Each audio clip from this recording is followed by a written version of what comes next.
Welcome to Your American Dream. I'm Anisha Jennings, and today I'm honored to welcome Constance Howard to the show. Constance is a transformational executive coach who specializes in helping professional women overcome self doubt, imposter syndrome, and limiting beliefs so they can pursue their goals with confidence and clarity. A four-time Emmy Award winner with over 4 decades in broadcast journalism, Constance was among the first African Americans to become a news director in the United States. After reaching the pinnacle of success, yet feeling her voice was getting smaller, she courageously pivoted to help other accomplished women navigate major life transitions, rebuild their confidence, and discover their authentic voice and purpose. Welcome, Constance. Thank you so much for being on my show today. Thank you. I am so honored to be here. It was several months ago when I saw a podcast that you did on burnout, Yes. and I loved it. I fell in love with it. And so I just started following you and watching your videos and things. I just think the work that you're doing is so impactful. Thank you so much. I appreciate your kind words.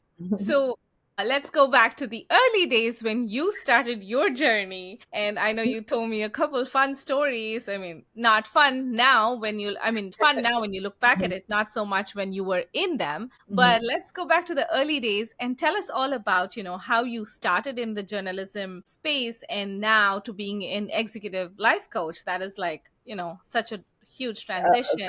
Yes. Right? So tell us all about it. Well, I went to college in upstate New York.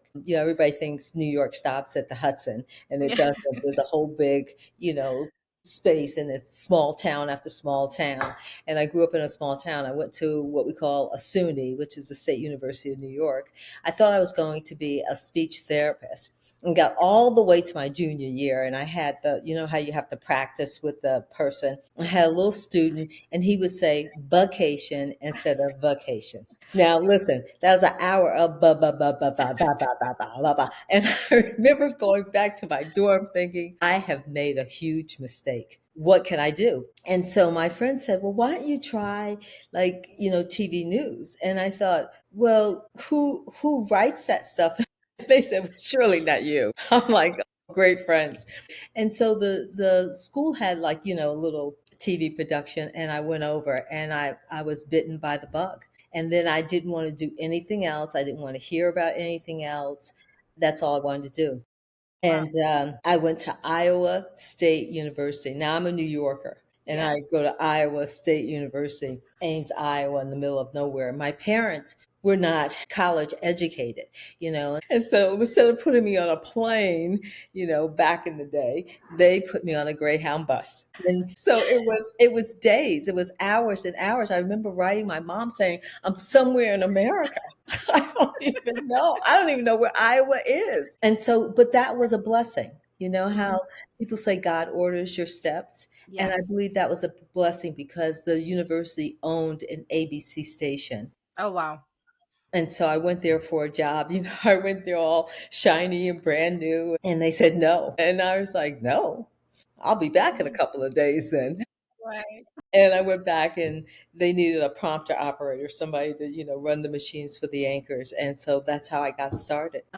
So tell us about that journey in the Greyhound bus. How many days was it, and what was like? I'm sure you didn't have like cell phones and nothing during that time. No, nothing, So nothing. You had a payphone. Gave me some change so that I could make a collect call to say, I don't even know. You know how you're on a bus, like people don't understand that people really did travel right, across the country in the Greyhound bus.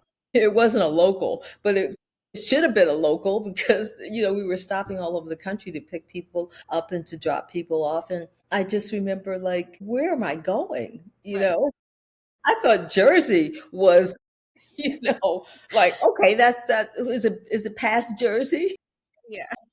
So it was just a long trip, and I just remember finally getting to Ames, Iowa, and it was a typical um, Midwestern town. And I went to the university, and I got my room and everything. The doors had, the doors go up, and then it has a like a little thing that you could push for air. Mm-hmm. And so they so they said, make sure that's open when, we have a tornado warning. Wow. I was like, okay, which is so ironic because after I got the job at the TV station, I don't know, somebody must have called in sick and they were like, tag, you're it to be a reporter. And I was Oh, like, wow. oh my gosh. And they had these clunky little cameras. It's not like today where you just whip out your phone, and camera weighed about, I think, 30 pounds or so. So you had to Wow. lug it around. And I remember a tornado did hit, and they gave me the camera and they said, follow the tornado. And I was like, okay. And I remember calling my mom, and she said, I don't think that's very smart. Like, seriously, you went all through 4 years of college and now you're in grad school and you're going to do something like that. And I said, I don't care. I'm in show business. Yeah. And that was it. And Wow. I got used to Iowa. Nice. So what happened with the tornado? How did that episode go? It was pretty bad. That was the first time I had ever been up close and personal, so to speak, in a tornado. And the devastation was just amazing.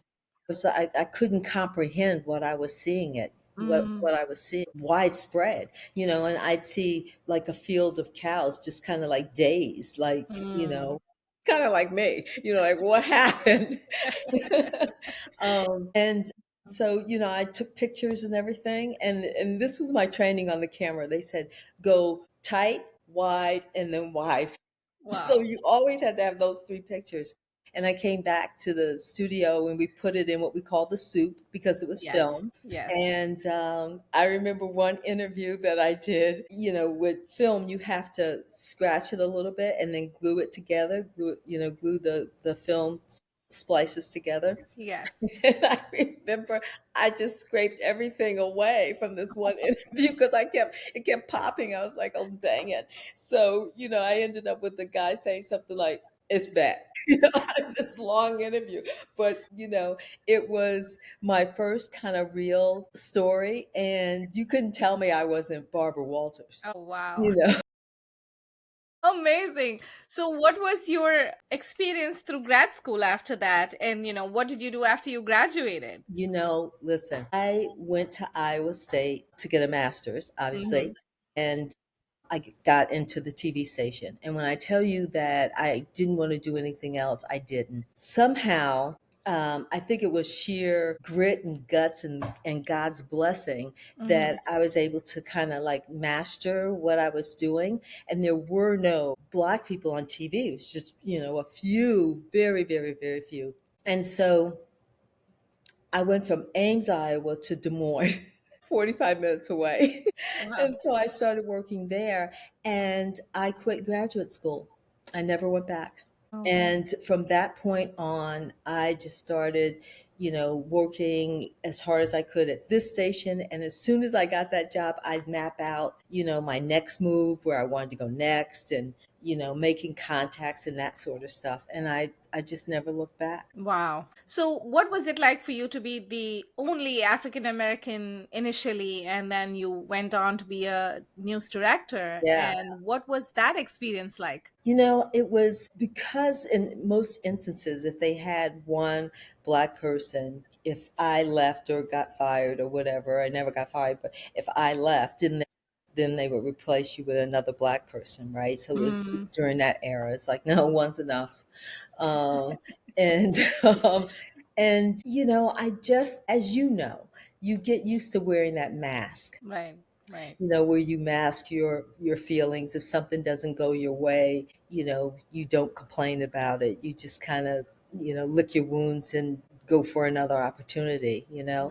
Along the way, again, I think God put people in my path that were kind to me and that helped me. Like the person I worked for in Ames, Iowa, eventually became the news director in Rochester, New York, and remembered me and brought me to Rochester, New York. Wow. And so things like that would happen to me. And then from Rochester, I went to other stations. The one station that I went to was WRAL in Raleigh, North Carolina. I say that's where I really grew up in Mm, the TV business because I went there as a reporter. and not a good reporter. I mean, I did all the mistakes. Trust me, all the things that you shouldn't do, I did. Wow. And again, it was during that time when we didn't have live TV. That was Right. like, oh my gosh, that station has a live truck, like one truck. Wow. And I remember that there was a fire and they said, go cover the fire live. And I was like, my goodness. And I hadn't been at the station very long. My mom came to North Carolina with me from New York. She was living in New York. And so she said, I'll go down and get you settled and everything. Hmm. And so I go, oh my gosh, my mom's going to see me on TV. And so, it's a The comedy, pressure. it's a comedy show. So I'm all ready, I'm just kind of like, okay, I'm ready. And the photographer was smoking, so he was just off to the camera, it's just you and a camera and a photographer. And he was smoking and he'd do like this. And I didn't think anything of it because I was trying to memorize my script. Right. And so I hear them say my name and, then he points like go. And so I'm like, and so I get in the middle of it. But when you memorize stuff, it's going to go wrong because Yeah. you get stuck on a sentence and you can't get off that sentence unless you go back to the beginning. Right. Right? Well, that didn't happen to me, but I remember, getting stuck like, okay, now what do I say next? And I see him and he goes like this. And so I'm thinking he's telling me to stop or whatever. And in the middle of the live shot, I go, what? What do you want me to do? Oh my. And he's like mortified. He's like, I'm never working with her again. And then he's like, just go. And I was like, okay, the Red Cross is going to be here. Well, you were able to bring in some humor to that serious I'm situation. Yes. Yes, I'm so happy that nobody was dead, you know what I mean? Because I wasn't making light of it. I was just a rookie. Right. And so I did reporting for a couple of years and then I got into producing at that same station. And that's where I found my mojo. I was a great producer. I could put it together a newscast and, Hmm. I just did a really good job. I did the weekends, and so I'd come in at 10 o'clock for a show for a show that didn't start until 6 and 11, Wow. and I'd work all day on that show, and I'd come up with different ideas and stuff like that, and to the point where people started saying, "Well, did you see that?" Did you see that weekend show? I mean, there was a lot of stuff. You know how weekends are just going to repeat Right. everything. And they were like, there was a lot of stuff in that show. And again, I think I told you the story about the producer who was doing the 6 o'clock at that time. The 6 o'clock Yes. news was the big show. And you know that phrase in the Bible where it says, you can say to the mountain, move mountain, and it will Yes. be moved. Anisha, I'd walk by this person every single day, and I'd say inside myself, I'd say, move mountain. And I'd be in meetings with her, next to her, and I would be move. Wow. So this went on probably for a year. A year of Wow. people saying, "Wow, did you see that weekend show? And it was Hmm. really good." And then I moved mountain. And one day I was off. It was a Monday or Tuesday because I worked the weekend. I was off, and the news director called me, and he said, I want you to come in. And I was, like, okay. And he goes, starting tomorrow, you're going to be doing the 6 o'clock news. And I was like, Okay. move mountain. It works. I was like, oh, Father. Amen. And so then from that point, I did that show and then I became an executive producer. I just kind of moved up the ladder. And that's where I first became a news director at that station. And I'm just going to bore you one more story. So they said I wanted a whopping $35,000 a year. And Oh, they wow. said, no, we're not going to pay you that kind of money. It's Okay. back in the day. Kids don't work for that these days. So they said, no, you're not going to work. We're not going to pay you that money. And so I remember calling my mother, and how you call your mom and you cry to your mom because she's going to be on your side. I was like, and then Yes. he said, and then I said, and then he said, and he had the nerve. And then, and so Yeah. my mother doesn't say anything to me. And I'm like, like, hello, you're supposed to be co-signing this conversation. And she Right. says, they don't have to pay you that money. They have the right to pay you whatever they think you deserve. Mm. You have the right to work for whoever you think values you, who's going Right. to pay you what you believe you're worth. And, Wow. I was just like, hello? And so she said, so now what are you going to do? Mm. And, once again, God orders your steps. And so I looked around for a job and I got an interview in Atlanta at WSB, one of the premier stations. And I went Wow. down because they had never seen a black producer. They were like, okay. And so they gave me a job and they gave me my $35,000. And so I Lovely. come back to I come back to Raleigh and I say, um, hey, I'm out of here, and they were like, wait a minute. Yeah. We didn't say absolutely not. We said not now. This is my first Mm. kind of introduction to how management, how they operate. Wow.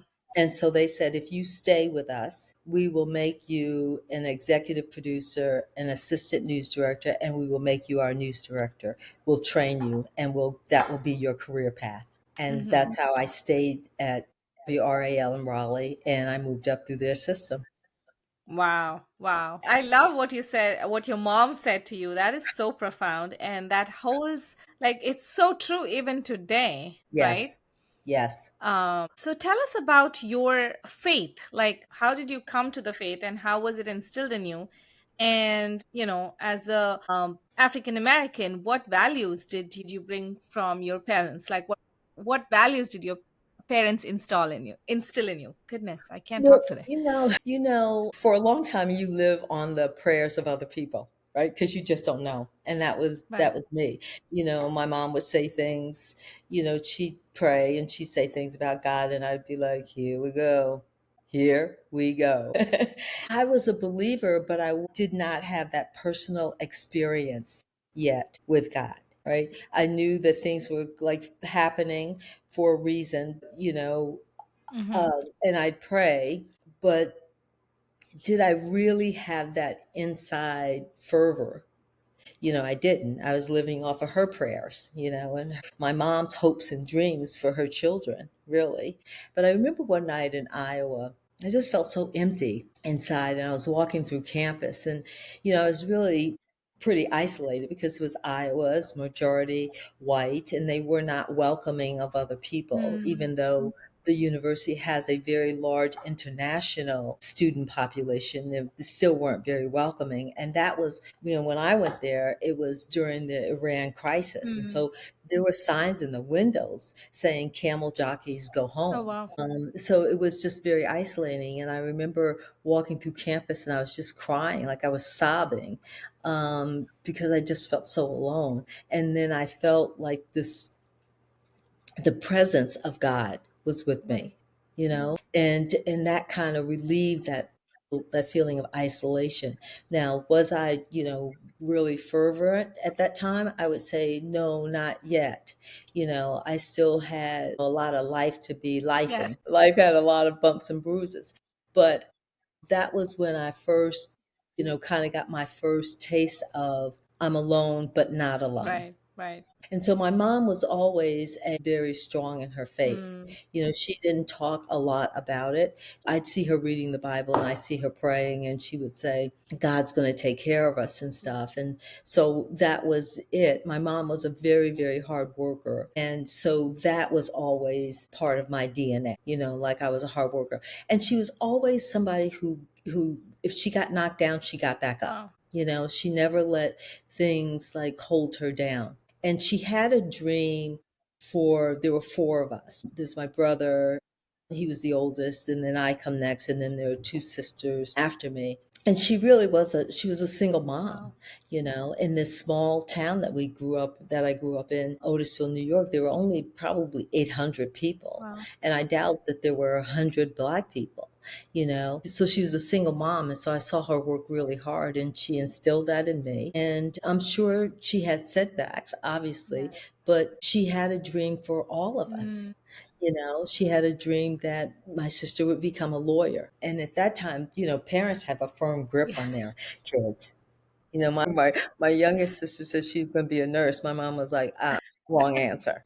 You're going to be a lawyer. Guess what? She's a lawyer. Right. And so I think a lot of it, for me, I didn't want to disappoint her. Right. and I wanted her to see me do well. And I think for all of us, wanted to we wanted her to taste the life that she at some point probably never, ever, ever dreamed Right. of. Right. It's like one of the biggest honors for my sister and I is when we took her to Europe, you That's know, so. just little things like that. Thank you for sharing. And it's amazing to see how much our parents do for us and the sacrifices, and we are where we are Hmm. because of their sacrifices and hard work. So take us back to Hmm. that pivotal meeting where you realized your voice was getting smaller, and what was happening in that moment that made you recognize this shift? You know, I think that we know when a season in our life is over and we have a choice whether we can take it, whether we can make a pivot or not. And certainly, after 30 some years, I knew that the time was coming. But I didn't. I would mani petty it away. I'd vacation it away. I'd shop. You think, okay, well, if that credit bill goes to this point, you better get up and go to that job. You know what I mean? But there comes a point where inside, in your heart of hearts, that it's time to do something else. For me, your eyes open at 3 o'clock in the morning. It's just you and you, Yeah. you Yeah. know. And that's a bad combo, you and you, because you and you gonna be honest with Yes. yourself. And so I always say that I was at the party was going well, and then the band stopped playing, and I kept dancing, you know. Yeah.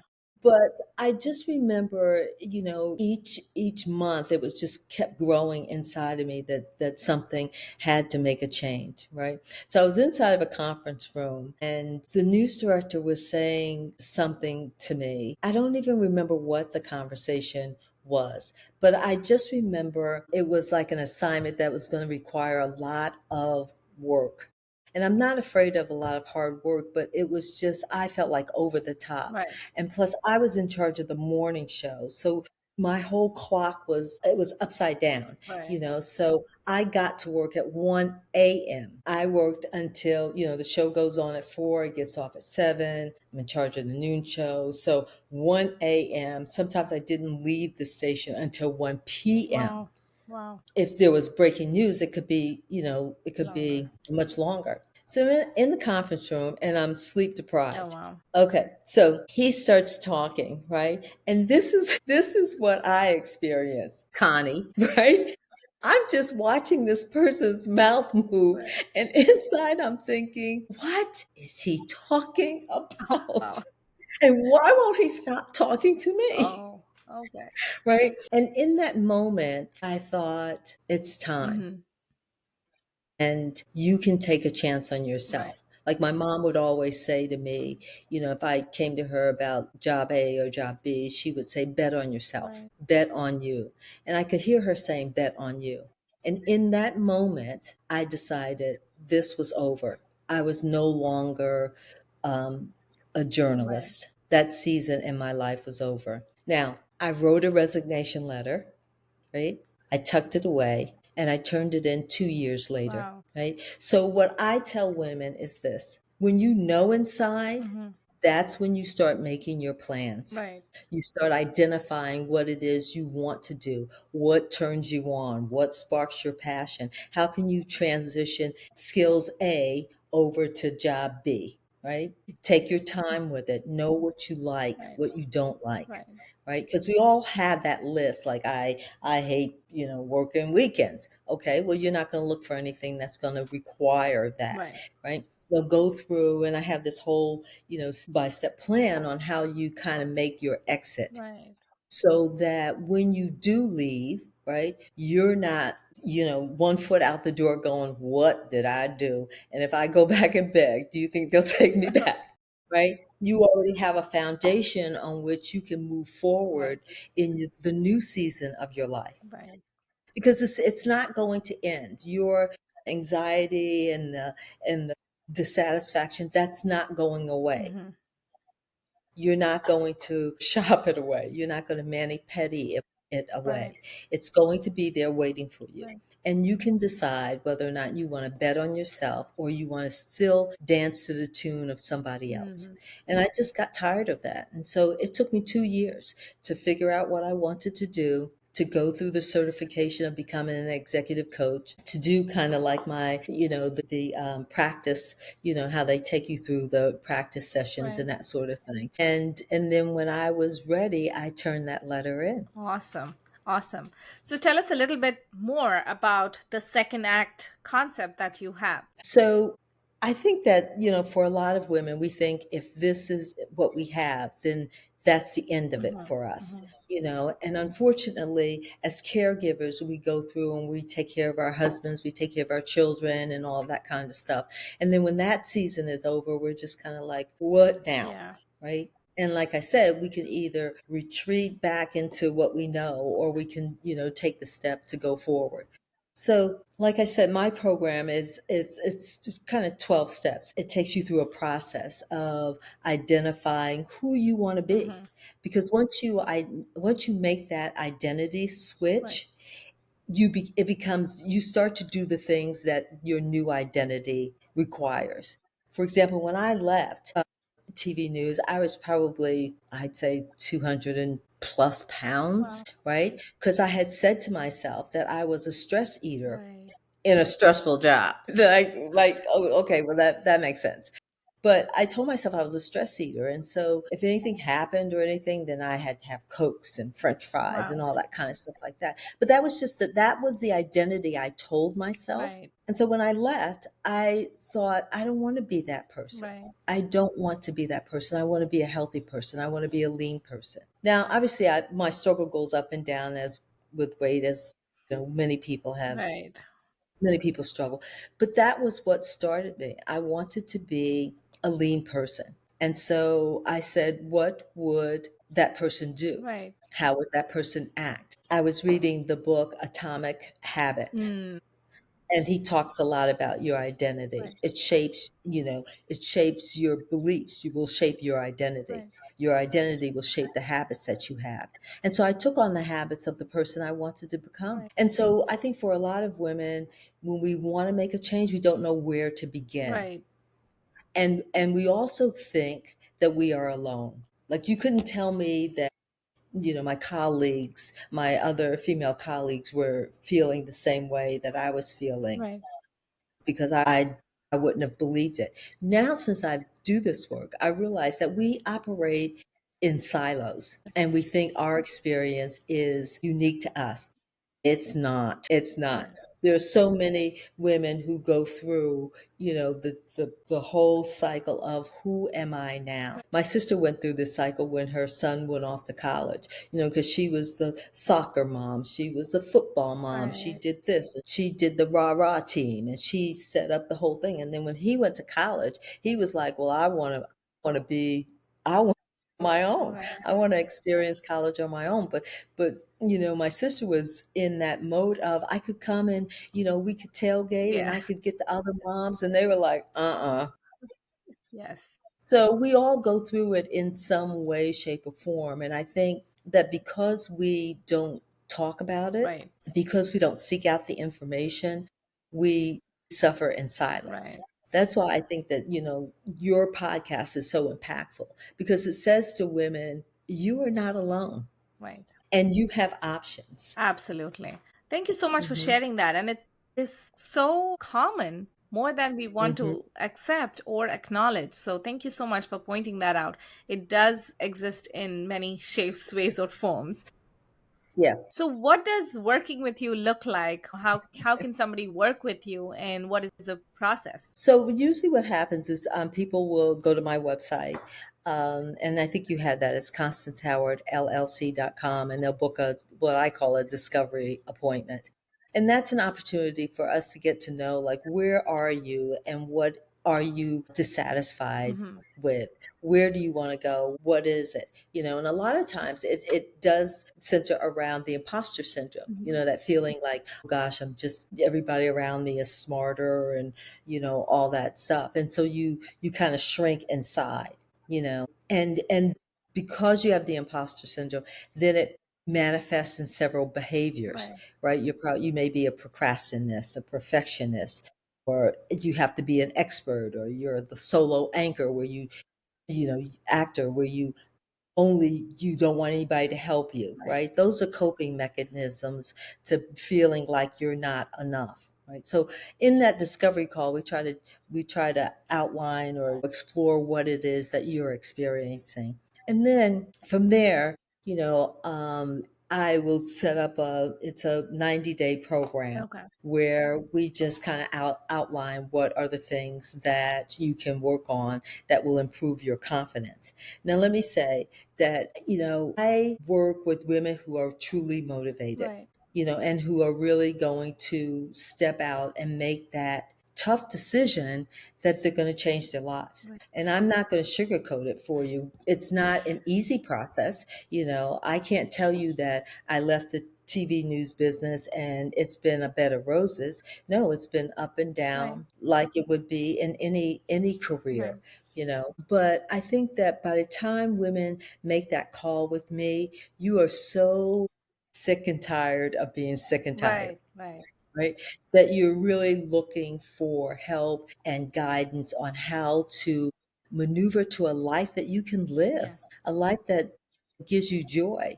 I think too often women think, I have this life and I'm not entitled to be happy. I serve others, but I'm not willing to serve Right. myself. And that's really where, you have to do a lot of work in that area, because we have to realize that we deserve a better life. We deserve to be happy. We deserve to do things that bring us joy and Right. happiness. We don't need to be a hamster on a wheel just going around and around. Right. Thank you so much for sharing that. So, who is the woman who needs to reach out to you? Like, what is she stuck at, or what is the age group, or where are they in their life that now they should say, okay, now I feel like, I should reach out. So, who would that woman be? I work a lot with women who are, I would say, 40 plus. You have success, you know what success looks like and feels like, because maybe you've been in corporate America and you've navigated that whole scene. Mm-hmm. Or, and you don't have to be in corporate America, but typically you have some age, you've had some life Right. experiences, you have enough under your belt to say, this is not what I Right. want. This is not who I want to be. And so, they tend to be more seasoned than a rookie. They are at a point in their career where they're just kind of dissatisfied. It's like, you climb the top of the mountain and you get up there, and you're like, I'm finally here. And you look around and you go, well, what happened to it? What happened to Nirvana? I thought it was going to be a certain way. And then you discover that it's not what you thought it was going to be. And you're kind of disillusioned with, what it is you're going to do. Right. So I work with women who so often have a dream that they've been kind of dragging along, like one day, someday I'll get to do it. Yes. And they're like, why can't I pull the trigger and do what I want to do? Right. So I work with a lot of women like that. And then there are some women, I work with one woman who left one Fortune 500 company. She was going to another Wow. as a chief marketing officer. She beat out all these candidates for this job. And the second she got the job, she was like, oh my God, what did I do? I mean, like, I wanted the job, Right. but really, you get that imposter syndrome. So I work with women who, are transitioning into a new position, kind of really taking off in their Right. career, and they have a little bit of the imposter syndrome. And I know what that's like. Yeah. I remember when I got my job in DC. Listen, I was so thrilled because my family is here and I wanted this job so badly and I got it. And, I had to be there at 9 o'clock, in the morning. And I was up at 4 because I didn't want to be late. Wow. And I starched my outfit, and you know how you get in the car and you don't want anything, you smooth it out so it doesn't get any wrinkles or anything. And the second I got there and I walked in the conference room, I thought, oh my gosh, they seem so smart, Wow. right? Without anybody saying anything. No one has to say anything. It's that loop in your Right. head. Right. And I thought, wow, they seem so smart, smarter than me. I'm just going to keep my mouth shut. Right. It happens to a And lot of us. it happens to a lot of Yes. us, and then we feel ourselves getting smaller and smaller and smaller. And so that's what happened, to my chief marketing officer. client, she just instantly got the imposter Right. syndrome. But before she walked in the door, we were able to walk through the whole process and really change her mindset and what she says to herself over and I over. love that. Thank you so much for sharing it. For our listeners, all this information will be in the show notes. So, before we wrap up, one last question. What is your Mhm. ultimate vision for the women you work with through your coaching practice? Wow. I want them to be empowered to make tough Hmm. decisions that enable them to live the life that they want. And I know that sounds kind of like, did you read that off of the back of a novel or something? But I really want women to learn to be empowered to bet on themselves, right? To be in a situation where you know it's not going how you anticipated it to go, you're giving it your all, but to be okay with, if I walk away, I'm okay, right? That's one. Two, I want women to define success for themselves. Right, It doesn't have to be a corporate job. It doesn't have to be a six-figure job. It has to be something that nourishes your soul. So I want women to define success for right. themselves without the pressure of, oh my gosh, what will Susie say? And what will, Monica say? And what will people think of? Block out the noise and decide, who do you want to be? And be okay with going for that. Right, right. Amazing. Well, thank you so much for your time today and being here on the show. I had such a fun time chatting with you and learning all about your experiences. I truly appreciate you. Thank you. I thoroughly enjoyed it. And as I said when we started, I love your podcast and I'm going to keep following you. And Thank I you. wish you all the Thank you best. so much. I appreciate it. As Okay. we conclude our powerful and fun conversation with Constance, remember that it's never too late to reclaim your voice and create a life aligned with your true purpose. If you're ready to share your coaching expertise through a website that reflects the depth and authenticity of your transformational work, I'd love to help create that powerful digital presence through custom Squarespace or WordPress websites. This is Anisha Jennings reminding you that your second act might just be your best act, and no woman should feel stuck, alone, or unfulfilled. Until next time.